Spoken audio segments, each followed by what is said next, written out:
live. Hey y'all, I am James Wright and welcome to the shop. Tonight we are talking about clamps, or in some parts of the world you might refer to them as cramps.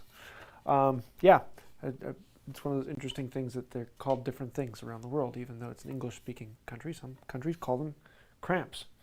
Oh, cramp to that. And woodworkers think they know what cramps are like. There's a reason that Sarah tells the jokes and not me. Yes. So for those of you who are new to the live, this is a little bit more laid back time. And I try and put all the information in the first 15, 20, maybe 30 minutes of the video. After that, it's all Q&A. So if you're watching this recorded, you can skip to the Q&A or just watch this. And there's a list of all the questions down below in the description, so you can jump to the questions you want answered in the video. Tonight we're going to be talking about clamps. In particular, I'm going to be talking about a few myths that I've been hearing and some of the interesting things about them. So it would be kind of a fun one. Odd because it was almost a year ago, it was July of last year, I actually did a video on all about clamps. And we talked more about the particular types of clamps and their uses. This one we're going to be taking another jump off the deep end and going a little farther. So it's going to be fun. Upcoming things. This week we went to the MWTCA meet at Garfield Farm Museum, and I got a chance to buy a few things. So I thought I'd show you off that. And if you didn't see it, we did a live walkthrough of it, which is one of my all-time favorite local meets. It is just absolutely phenomenal and well worth it. But you'll have to wait till next year if you want to go to that one. There is one coming up in September in Ottawa. Ottawa? No, not Ottawa. It's just southeast of Chicago. I can't remember, so I'll probably be at that one as well. So stay tuned, and if you are there, I think it's in September. It should be on my calendar, one of the Sundays, but I don't remember which one. But yeah, that's coming up. So I thought I'd show you some of the fun things. The one in the Garfield Farm Museum is one of my favorites because they have crazy deals. It's one of those where people tend to dump off extras. So one of the things I've been wanting is a Stanley 77, and this is just the body of one. But I picked it up for $5, which is crazy good, as most of the time they are just, the parts are just beyond belief expensive. But this is actually a dowel maker, so there's a pass-through that's hollow. So what would happen is there'd be a cutting die on here, then there'd be a selector over here, so you run square stock in this side, and it would come out the other end as a dowel. And so on this side, there would be a crank that would then run this gear and rotate the cutter around the dowel. So I don't have the gear, I don't have the crank, I don't have the cutter, I don't have the feed stock, I don't have anything. But this one is basically modified so it can be run off of a belt, and you just put the cutter on there, but it's also missing the feed stock. But for $5, I couldn't pass it up. So I want to do a video on one of those one of these days. But that was kind of a fun one. Another one, I found a Stanley 50, and this is one I've wanted for a while. It looks a lot like a 45 or a 55, except for this is, it's the step down from the 45. It's very, very basic. It does beading, and it does grooves. But it has very few bells and whistles. It's very, very simple, and it's usually a good bit cheaper than the 45. You can usually pick up one of these with all the cutters for around $60 or so. I got a steal of a deal on this one, because I had a friend who was willing to make the steal of a deal. But hopefully this video will be coming up soon. You can use 45 and 55 cutters on this, though they have to go in a little bit different and they function a bit differently. And then the best deal, the one that actually happened while I was doing it live, I saw the price on it and I just couldn't pass it up. And this is a Stanley box, because the best things in the world come in yellow boxes. And inside is a Stanley number 71. It's got a bit of surface rust on it, but not bad. But it has everything on there. It has, it comes with the 1/4-inch cutter in here. I've got the 1/2-inch cutter, the V-tip cutter. It has the fence. It has all of the extra screws for it. So everything it needs comes in it, and it was $80 for everything. So yeah, I already have one of these with all the parts. And the one I have already has the box as well. It's one of the few tools that I have that comes with the box. So I think I'm going to do a video of fixing this one up, and then I'm probably going to sell off mine or this one and just show some of that. So stay tuned. I couldn't pass it up for the price. So Yeah. So you're saying Sarah's about $100 of spending money now. Pretty much about that, yeah. Oh, and then today I went to one of my favorite antique stores. There's an antique store in Rockford that's on State Street, and there's 3 or 4 sellers that have a large stock of hand tools in their booth. It's not like the booth of just hand tools, but they have a good section of hand tools, and I like to go through there whenever possible. And I came across this. This plane is longer than my youngest son is tall. But this is not a bench plane. It's not a hand plane. This is actually a Cooper's plane. And I've been wanting one of these for a while to do a video on. And it actually goes upside down. And this particular one has feet that then lodge into here. And so there'd be 2 of those. And so you'd run the work down the plane. But I got it at a crazy good deal because basically it has the wrong iron in there. The wedge has been heavily modified and needs issues. It's actually a modified plane, a modified iron, and the tip used to be here, but it got worn out, and so they reground to the other side. Kind of a weird setup on there, but it's the wrong iron. So I want to do a video of remaking this and making it into something really special with a nice iron in there, and then doing a couple of videos on Cooper's planes, and lots of fun. So that's what's been happening in my life. What do we have? Oh, next week we're actually going to be doing a live interview with Rex Kruger, and he's one I've been wanting to have on. We're going to be doing basically a discussion about what do we do differently and why. It's kind of one of those fun things about woodworking is that there's 100 different ways to do it, and there really are no right ways to do it. They're just the way that works well for me, the way that works well for you. And the 2 of us have very similar methodologies and ideas.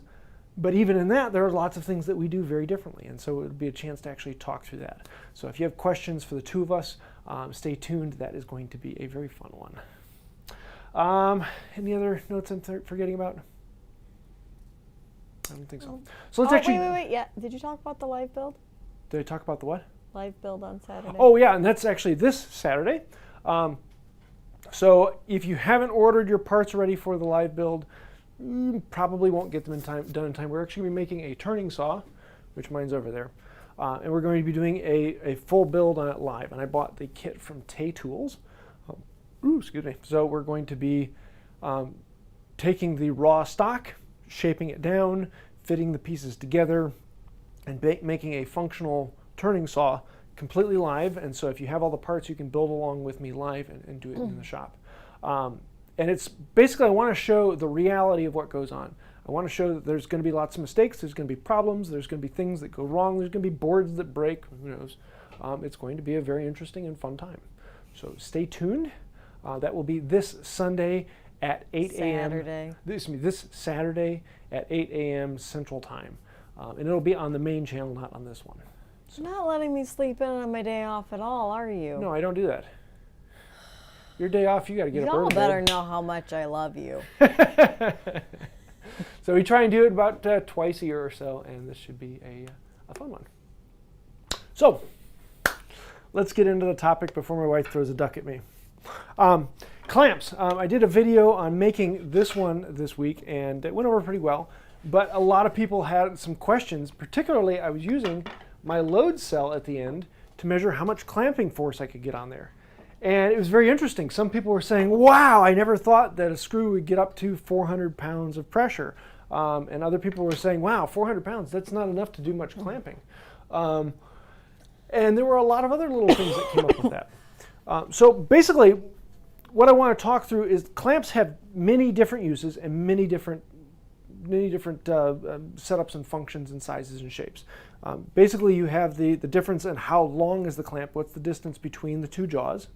You have the distance of how far in can the clamp reach. Is it something short like this that only has about 2 inches in? Or is it a large C-clamp that can reach in? This one will go in about 6 inches, and some C-clamps will be out to like 2 feet that they can reach into things. And then number 3, how much force can you put down on that screw to provide clamping pressure? And so every clamp out there is just a difference in it. A spring clamp, not much force at all, but it is Very easy to put on, doesn't have a very big opening, doesn't have a very small, it doesn't have a very deep mouth, but it can do all that. This one is a very large mouth, but doesn't go in very far. And every clamp has a different variation on how much pressure, how deep it can clamp, and how long it can clamp. And choosing that is kind of one of those things that, it's the reason why a lot of people say you can never have enough clamps. That being said, I do have to put a bit of a caveat on that. Really, it's been 4 or 5 years since I have a project that I didn't have enough clamps. And the last one it happened to me on was making my, it wasn't 4 or 5, like 3 years ago when I built the dining room table. I didn't have enough clamps to do 4-foot wide dining room table. So I had to go buy a few for that. But for the most part, I've actually had enough clamps for most every project I've done, which is a very weird feeling. I know, throw things at me later. Let's get into some of the myths that have been coming up. One of them is clamping pressure. And you'll get the myth both ways. Number one is you don't need much clamping pressure at all. And another one is you need a crazy amount of clamping pressure. The truth, as in with most things, is it's actually somewhere in the middle. But the other part of the truth, as with most things, is it depends. If there's any questions I need to jump into, feel free to flag me down. Or if anyone has any questions, we're going to have a decent amount of Q&A time after this. So if you have any particular questions about clamps and gluing and that type of thing, throw them in there, or anything random, we'll answer those. The truth of the matter is, and I didn't bring it. Oh well, we'll talk about it. You have PVA glues, so the white and the yellow glues, the standard wood glues. Those actually require a significant amount of clamping force. And different glues have different amounts. But for most PVAs, you have to get it up around 100 pounds of clamping pressure for the glue to be stronger than the wood it's connecting to. In other words, if you're only clamping it like 50 pounds, then the glue will probably be weaker than the wood around it, depending on the wood. The interesting thing about it is, though, if you go over that and you start getting to the point where you're getting up around 400, 500 pounds of pressure, then the other theory is that you're going to be squeezing all the glue out of the joint and there's not going to be anything in there to hold it. And the answer to that is that's actually a bit of a myth. That's not true, because the glue holding it together is the glue that seeps into the pores, and that tiny amount in between is actually all you need. PVA glues are not good at gap filling, and so if there's too much glue in there, which is any significant amount of glue, the joint won't hold. So you need a clamp that can put around 100 pounds of pressure onto the force you're doing it. But then the question comes, if I'm clamping a panel and I've got clamp, clamp, clamp, clamp, clamp, I need 100 pounds of pressure at any point along the joint. And so one of the thoughts is, if this clamp is putting 100 pounds of pressure across here, and it has a cross-section of 3/4 inch, that means that it's actually putting less than 100 psi. And that means that if I'm putting a clamp every foot along a board that's 1 inch thick, that means there's 12 square inches. And so that means that I'm only putting a psi of, what would it be, like 7 psi, because it would be the 100 pounds divided over the 7 square inches. But the math doesn't actually work out like that, because you are putting 100 pounds of force on the board, and the board will then transfer that around. It's not psi that really matters as much as the amount of force at any particular point.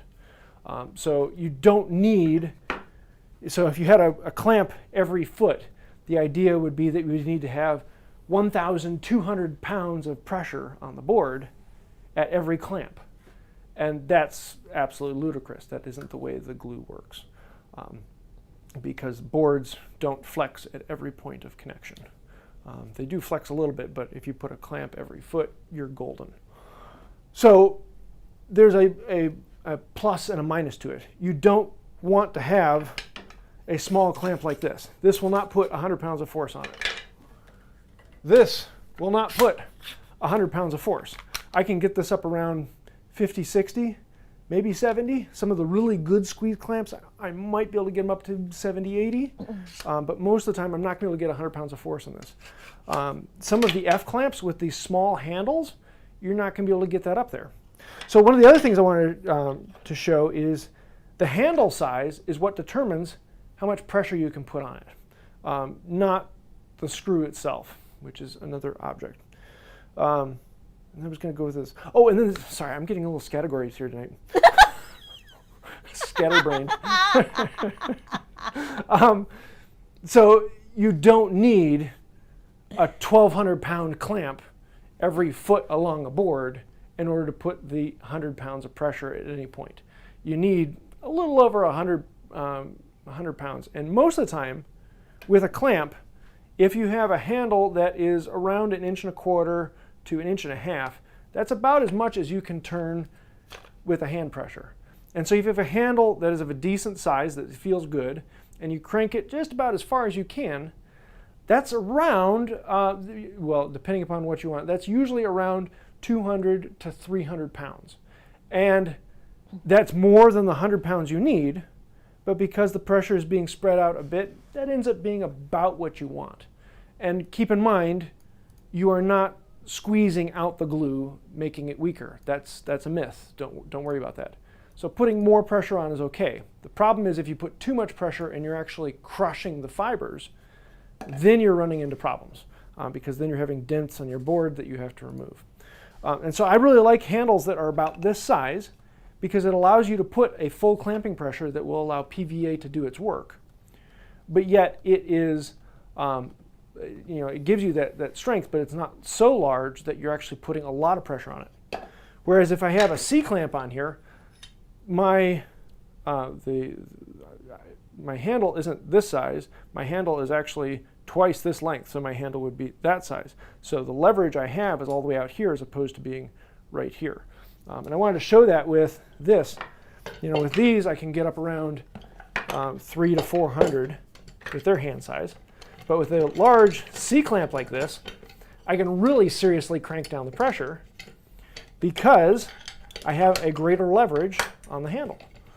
And so a lot of people who want that greater leverage try and get clamps with bigger handles. And I try not to do that because then I have a tendency to want to put more pressure on there. Let's see this. Here, I'll move this over so you guys can see it on this one. So, well, you gotta switch. Yep, I gotta get my hand over here.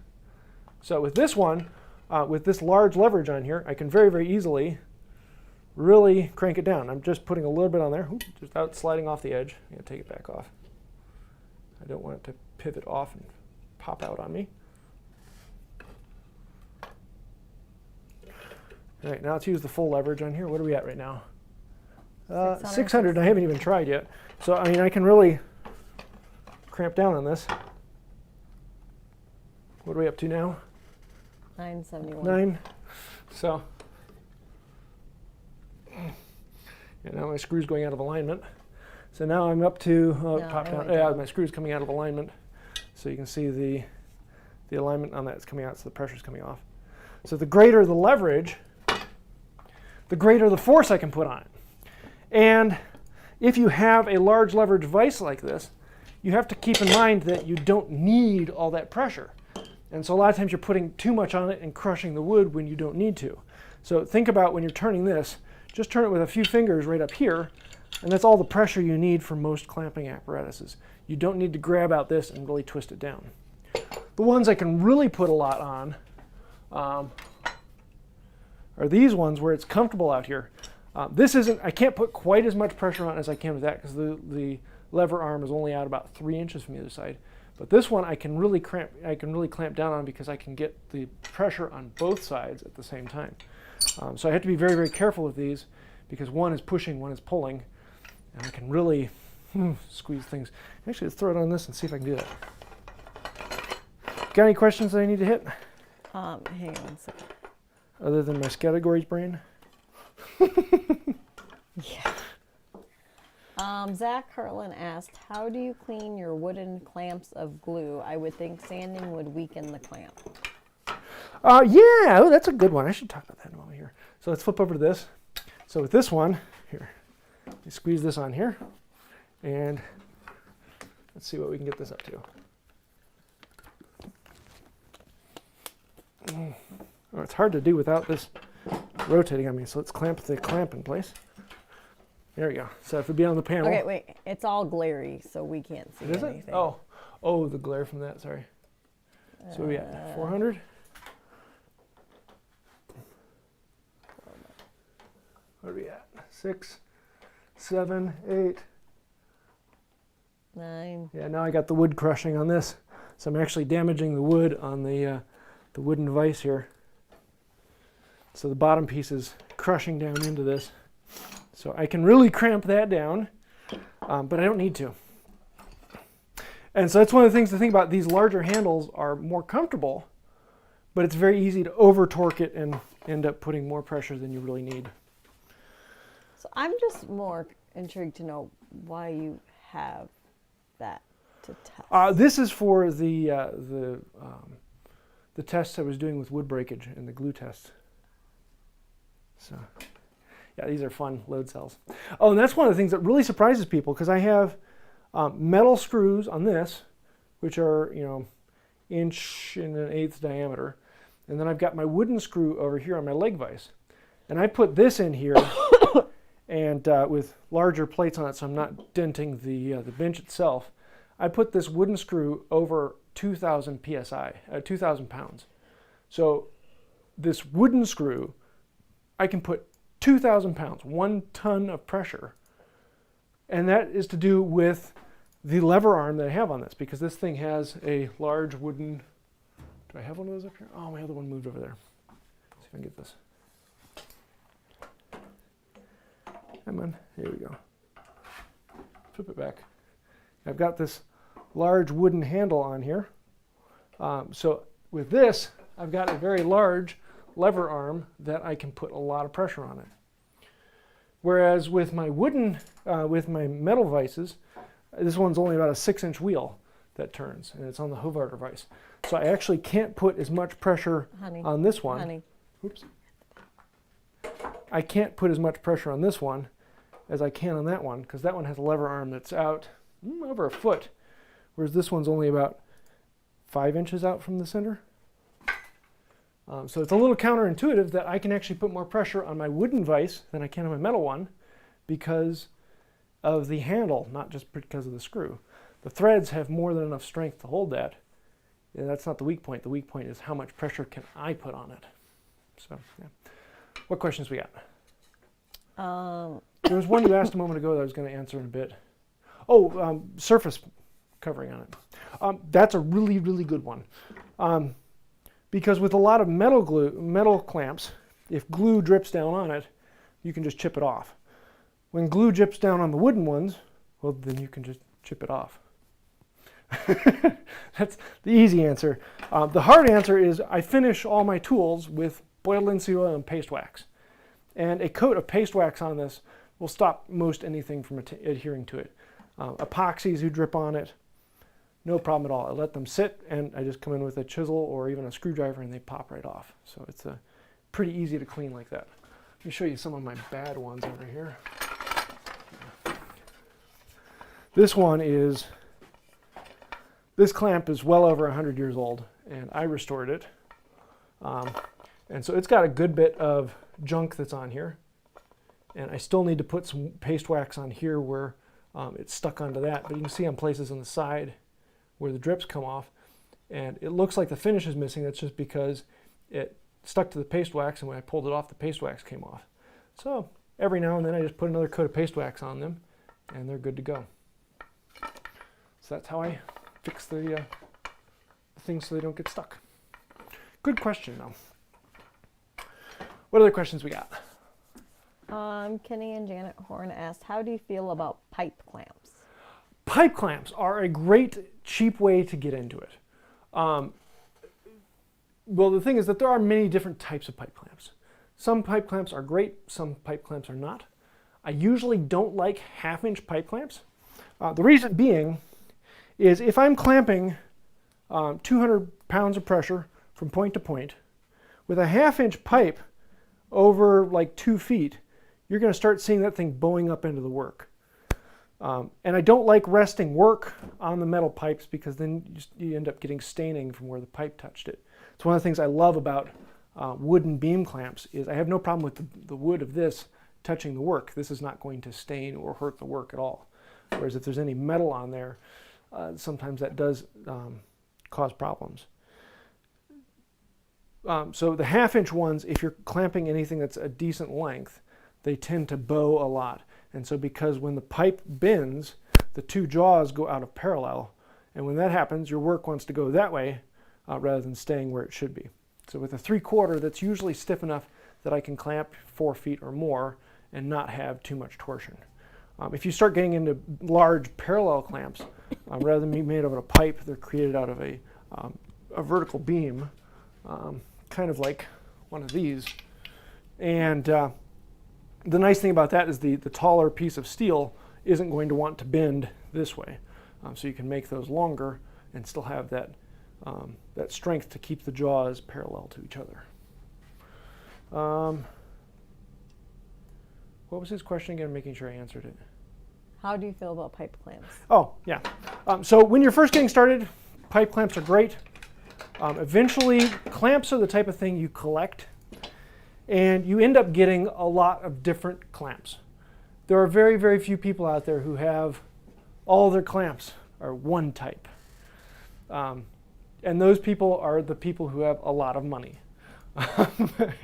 Because you end up buying more clamps when you have a bigger project. And the next time you get a bigger project, then you go and buy more clamps. And it's rare that you get the same ones you had before.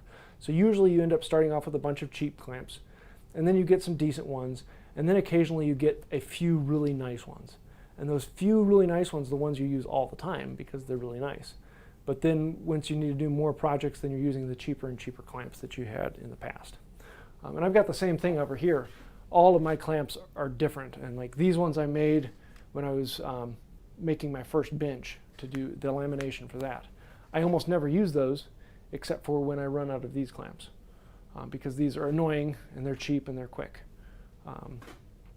I wish I had known about this design from the recent video this week back when I made those, otherwise I would have made them all like that. But I didn't. So pipe clamps, they're great to get started. You will find that they have a bunch of annoying tendencies, but in general, they're very good clamps and will give you more than enough force you need. Just understand, don't let them touch the wood, and you may need to mess around with them to make them work the way you want them to, but they generally work very well. What's next? Let's see. Well, we're going to jump to this question because it keeps coming up. Pros and cons for different wood types when building clamps. They want to know what's the best wood. Oh, okay. Well, anytime you start asking what's the best wood for X, there is no best wood. There really is no best wood. When you're working with a clamp, you're going to want a couple different things. Your end pieces, you want something that is hard enough to not dent, but yet soft enough it's not going to really dent the work. And normally I would like something like a red oak or a little softer. Something like a cherry or a walnut would be great for the stops. But a lot of times if you're having problems with that, you can always put pads on them. For the beam itself, that's where most of the strength is at. You want something that is stiff, so it's not going to want to bend, but you also want something that is decent in tensile strength. Normally oak isn't the best for that. Oak doesn't have an immense tensile strength. Oak does have a very stiff strength, and if it does bend, it recovers from it. So most any wood that is of a decent hardness or strength is going to work okay. If I had to pick the best wood, I wouldn't go with anything as soft as a walnut or a cherry. I don't think I would use most soft maples. Some of the harder soft maples might work with it, but if you're talking something like the red maple, it'd be a bit on the soft side. Hard maple, great. Red oak is right about the soft point where I wouldn't go much softer than red oak. White oak, yeah. What? So you were talking about that like website with the wood and gave characteristics. Is there a characteristic on that website that would lend itself to being good for Yes. that? Well, there's a couple different things, because you're looking at the flexibility or the distortion, whatever. I don't remember what the number they give on it. But you have basically the flexibility of the wood. You want a stiff wood. You would want something that's not ring porous, because ring porous tends to not have quite as good of a tensile strength. Though the way you fix a weaker tensile strength is you just make the beam bigger. And that's really one of the big caveats to making beam clamps is if you're working with a softer wood, you just make the beam bigger. I think if I picked my favorite, it would probably be something like a Purple Heart, because it has interlocking grain, so it would have an amazing tensile strength. Or like an Australian red gum, that would be absolutely awesome for it. Yeah, you could make the beams pretty small with that and still have a full strength to it. But in any time, it really just depends on the beam size. And honestly, like this one is made out of a pine. This is an old growth pine, so it's a very tight grain. So it's probably something around like a modern day yellow, southern yellow, southern yellow, yeah. And so it's relatively small, and still works pretty well. But I don't think I would want to make it any longer than this. If I start making it longer than that, you're going to get a lot of deformation. So you want to make it then taller if you're going to make it out of the same thing. So what wood would be best isn't as important as how tall do you make it. And the reason why I made this so much taller than this, even though this is made out of a better, stronger wood, is because the stock I had on hand was that size. And it was easier to make that work than ripping down a smaller piece to make it a little bit smaller or lighter. Because I really don't care about how heavy my clamp is. It's going to be a lot lighter than any pipe clamp. So I wouldn't worry about what wood you make it out of, as opposed to make sure it's straight grain. You don't want anything where the grain is running out the side of it, because that's going to make it weaker. And if you're making it out of something that's softer, then just make the beam a little bigger. If you're making it out of something that's harder and you want to make it a little smaller, then make it a little smaller. But most decent hardwoods are going to work fairly well. I mean, even things like that. If you get a southern yellow pine, it's probably going to work well. It's going to dent up and scratch a bit, like this from the years, but let's see, that one's actually looking pretty good. Now the stops on this, this is hickory or ash. It's something that's ring porous. I don't know what. The nut. This is a hardwood. The stop on this side. Both of these stops are hardwood. So they made those out of hardwood, but the beam is actually an old growth, tight grain pine. Here, I'll show you this. It's kind of cool. See if I can get the focus on. Look how tight these rings are on that old growth pine. That's just gorgeous. What's the next question? Let's see. Dennis, you can't tell I'm having fun, so I'm getting excited. They've commented several times about your energy drink or Pepsi. Oh yeah, I did have some caffeine before. We're going to blame it on that. Let's see. Dennis Meko, what did he ask? Do you get more clamping pressure from a 3/4 inch wood screw or a 2-inch wood screw? The size of the screw has nothing to do with the clamping pressure. The clamping pressure is completely to do with how much of a lever arm you have to put on that. So if you're working with a handle like this, your lever arm is only 1 inch out, or in this case probably like 3/4 inch out from the center. Whereas if I'm using this, my lever arm is about 4 inches out from the center. So I can put a lot of pressure on this than I can on that. The only difference with a bigger screw is bigger screw means bigger threads. The bigger the threads are, the more shearing strength those threads have. Now that being said, like a 3/4 inch screw like this probably has a shearing strength of somewhere around 1,000 pounds or more. Yeah, you're really not going to have a problem, especially something like this where you've got 3 inches of material to go through. So a 3/4 inch screw is going to be more than strong enough you need for any hand clamp, especially if it only has a hand like this. You're only going to be able to get 300 or 400 pounds on this because you only have that much lever arm to work with. But again, with like my bench screw down here, that's a 3 inch diameter. Actually, it's about 2.5 inches, I'm guessing. With that, I've got over a foot of lever arm on it. So because of that, it has big threads. But those big threads, I know they can handle up over a full ton. My guess is it would probably be somewhere around 3 or 4 ton to get those to shear. The size of the screw just means that it has bigger threads and it can withstand more force. The amount of force you can put on it depends completely on how much of a lever arm you have on the crank. What's next? Sorry, one second. I have some more Pepsi, thank you. Flyfishinchief asks, where do you get the metal clamp hardware for the clamp with the notches in the beam? Oh, okay. So for those of you who want to know, I've got 4 or 5 videos out on these clamps. I have a video on making this one and actually making the hardware. I did this with Wildman Tech. He made the hardware for it and I put them together on the beam. I have to say, there is no place out there that I have found anywhere in the world that makes this type of clamping system that slide along here. In Europe, you can get sash clamps that rather than having the connecting pin underneath, they actually have a pin that goes through the beam, and so you have to take the pin out, move it to the next hole, and put it back in. A little annoying, but it's pretty similar. The hardware on this end is about the exact same. So you can get those in Europe, and there are a few places in the US you can start to find it. I have a video on making those as well. I've got a sash clamp in here somewhere. No, I don't. I gave it away. No, I do have it. Good. I gave one of them away. I kept the other one. Got this one. So they've got holes that go through it, and so you actually take the pin out, slide it over, and put a new pin in to get a new location on it. And on the same thing on the other end, you have holes here.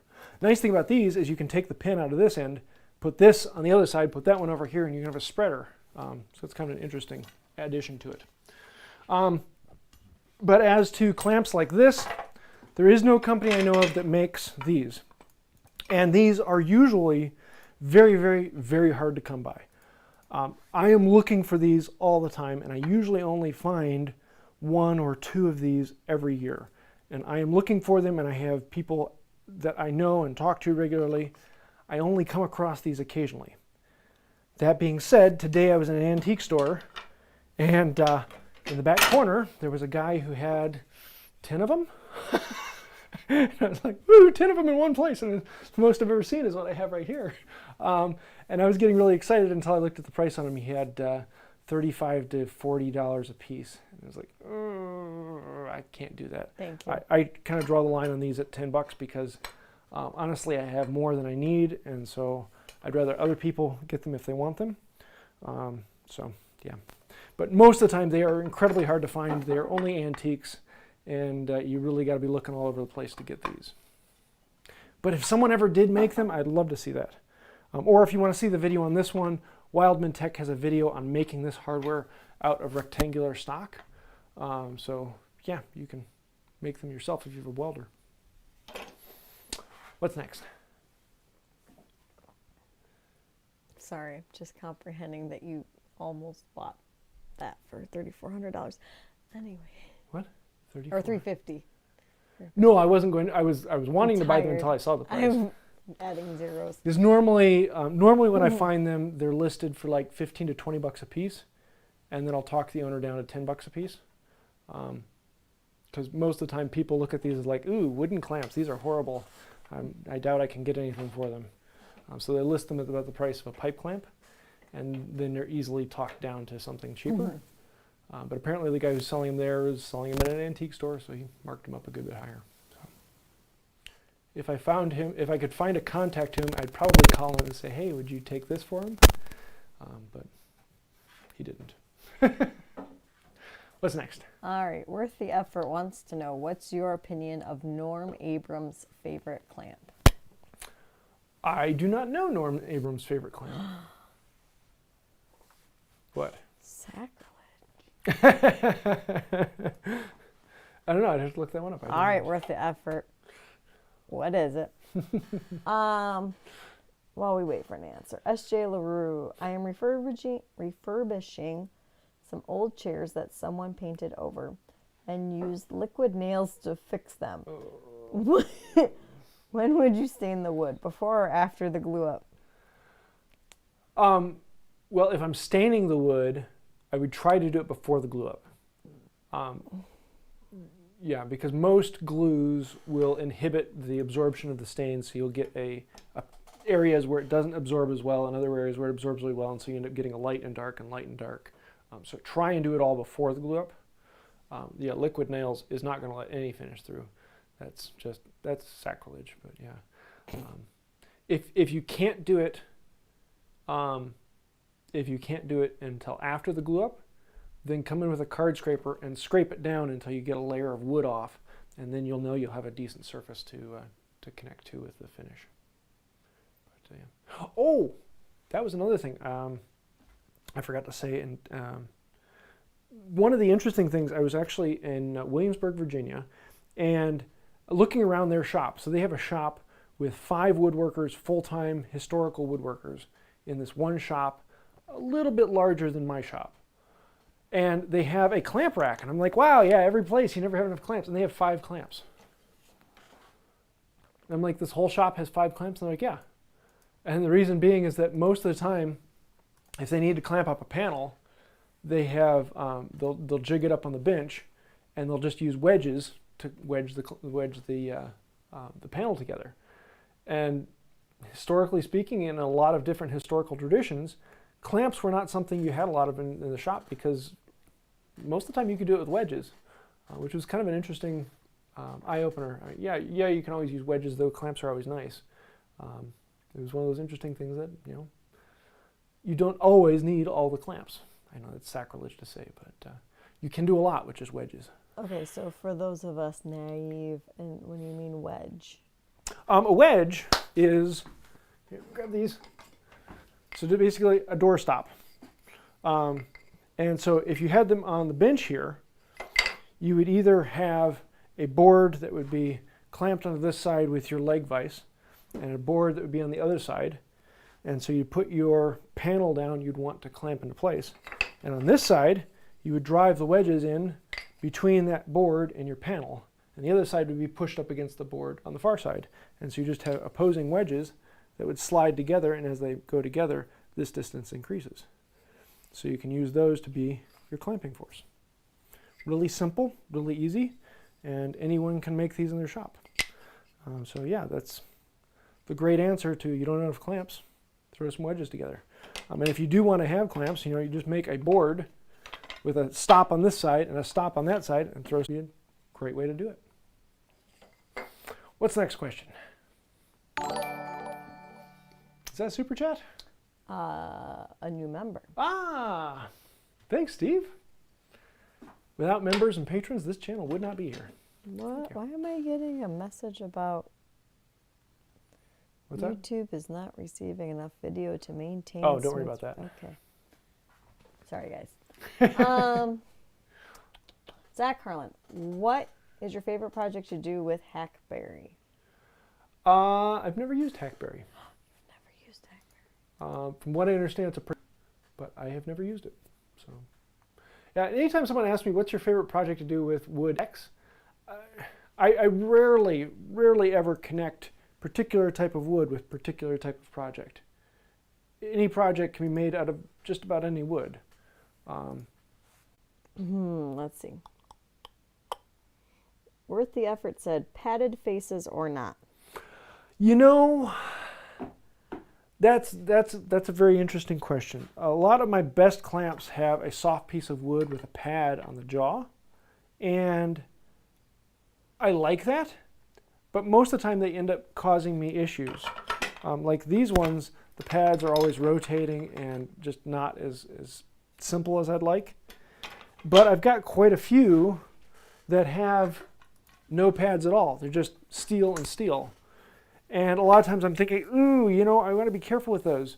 And when I do that, I just grab some junk scrap piece of wood on there and use that as a pad, and it goes on pretty quickly. And so I've thought several times about taking the time to attach pads to them, because most of them have screw holes to connect a pad on there. And I think I'm leaning to the point where it's just not worth it. Most of the time, most of the clamping I do, having pads really isn't going to help. It's not a big benefit. And the few times where it does, then I just grab some scrap piece of wood on the floor and put it in there and voila. So I'm gonna have to say no pads. But if I were doing a lot of drawer boxes, I probably would have pads, and I would have the pads offset 3/4 inch from the beam, or probably about 1 inch from the beam, so that I could reach in past the dovetails on the corners and I could clamp into the box. I think that would be very useful if I did a lot of that, but I don't do a lot of that, and so it's not as useful for me. Yeah, sorry guys, or it's YouTube that's causing us to buffer. It's not anything we can do. Sometimes it goes great and sometimes it don't. But Pablo has a super chat for us. What do you say? It says there's been no jokes, and he needs one. You ready? Yes, what do we got? One big difference between men and women is that if a woman says, "Smell this," it usually will smell nice. I never say smell this. I just throw the covers over your head.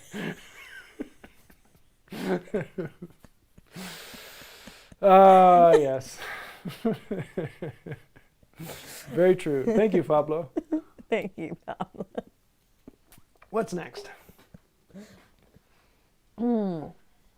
Peter DeWitt.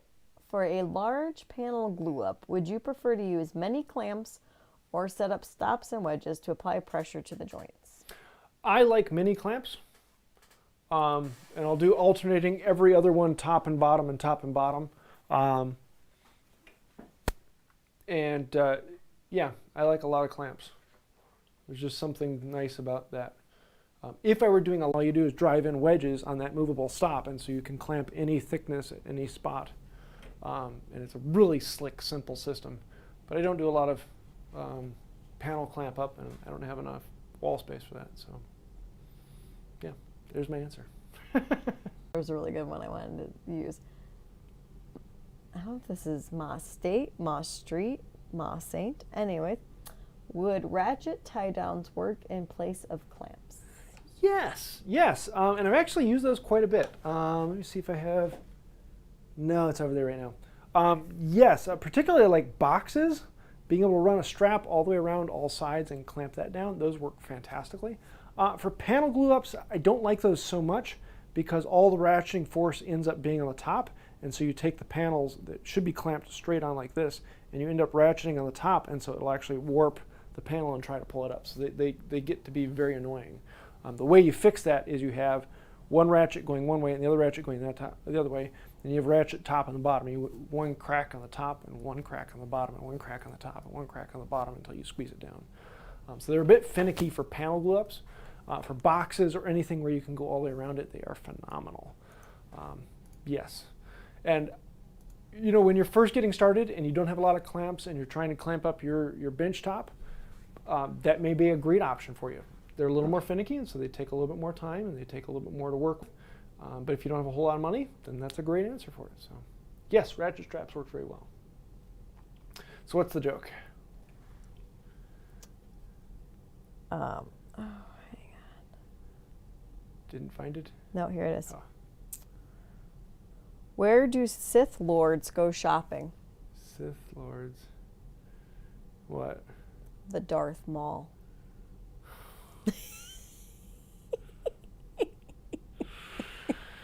Yes, I should have seen that one coming. What's next? What's your opinion on trigger clamps? I'm not a huge fan of them for most things. So squeeze clamps like this. They are great for initially getting things in place, and I'll use these a lot of times when I need to hold something temporarily until I get a regular clamp on them. For PVA glues, they just don't have enough force to give you that full clamping pressure you need for a PVA glue. That being said, if I'm doing things with epoxy, these are great. Epoxy does not need clamping force. Epoxy can do very well with almost none at all, just weight sitting on it. And so for that, these can be very, very good. So again, it depends on if you're doing a lot of like small box work where you don't need a lot of clamping. They're great for that. Things like this, where the maximum pressure I could get on this is, 6 or 7 pounds. It really isn't much. This is great for violins and things like that where you're actually working with hide glues. Hide glues don't need a lot of clamping pressure. They're a protein structure that holds it together. So you don't need the serious amount of clamping pressure if you're working with hide glues and epoxies and some of the poly glues. It's really only for PVAs that you need that severe amount of force. And so if you're working with a lot of those, then squeeze clamps, those work really well. But for a lot of things, I don't know, they just haven't found, in the size range they have, like we were talking about how big it can come open and close, I personally would much rather use a hand screw clamp.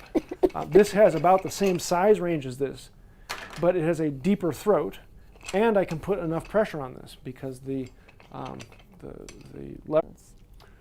Okay. I don't even know if Brandon Chennault asks, is there a size limit you would suggest for the antique clamp build you did on your last video? No.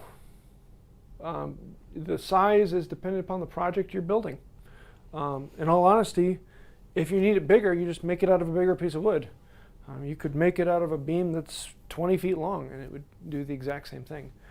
You just at 20 feet, you probably wouldn't want it out of a piece that's 1 inch by 2 inch. You probably want it a little bit bigger than that. But yeah, it's all dependent on the tensile strength of the beam itself. And most woods are going to be able to span a solid distance, so it's not something to really worry about. The length is how big do you need? Most of the time, most all panels I'm going to glue up are 2 feet or less. And so usually I like my beams to be about 3 feet long. That's 99% of the work will fit in a 3-foot piece. Unless I'm doing dining room tables regularly, that's the only reason I go something bigger. I have a selection of the aluminum Harbor Freight clamps that I used for my dining room table. I bought them for that, I used them for that, and I've never used them for anything else. So make it as big as you need it on that project. What's next? So Daniel wants to know, wouldn't using wedges tie up the bench space for a long period in comparison to using clamps? You wouldn't want to, force it in between, but you only need that moment until the glue starts to set up and dry. And that's actually one of the reasons why you can do it with PVA to friction glue. You're not going to get quite as good of a bond as you would with the pressure, but you can actually friction glue a PVA together. You actually are drying out the glue until suddenly it catches, and that's where it goes. That friction glue up will not give you as strong a bond as a clamped glue up, but it does work. And if you're working in a structure that doesn't need a lot of strength, then that's a great way to do it. But yeah, most of the time your glue up is the last thing you're going to do that day. And then you come back the next day. And if you do need more space, well, then you're probably in a point where you have other benches you can set it on. Or you could have a panel that's dedicated to it. Commandeer your wife's bench. And yes, that works very well. I love you, babe. We'll get those chairs done. Anyways, Hansenomics. No, I thought I said Hansenomics. Hansenomics. I don't know. In your climate and the changing of seasons, do you find much movement in your wood clamps? No. Wood moves across the grain. So the wood movement would be this way or this way. It would not be lengthwise. Boards do not expand and contract lengthwise. And so for 2.5 inches, the movement even outside would only be 1/16 of an inch. No, 16 would be maybe a 32nd of an inch. Maybe a 32nd of an inch if I kept it outside. And widthwise would be almost immeasurable. So yeah, that kind of movement would not affect the clamps. For me, I'm in an air-conditioned shop that is almost always the same humidity, temperature, and I don't have any problems at all. If I were in a garage shop in Florida, well, not Florida. Florida is always humid. Something like Indiana. Indiana gets very humid and then gets very dry. Yeah, well, actually, around here, Illinois does the same. Like, how is Illinois any different? I don't know. I was than thinking of something in Indiana? the middle that you still get snow regularly, but you. What about like didn't do it. Tennessee? Yeah, something. Anywhere where you have very large standard humidity changes. So, in the winter where it gets very dry, and in the summer where it gets very moist, you're going to get a large expansion and contraction. But in most small objects, that is usually in a range that isn't an issue. The time where you really need to start thinking about is when you're talking about panels. If I have a 4-foot wide table, a 4-foot wide table and a full humidity expansion may expand and contract 1/8 inch to 1/4 inch. And so in that point, you're getting a lot of force.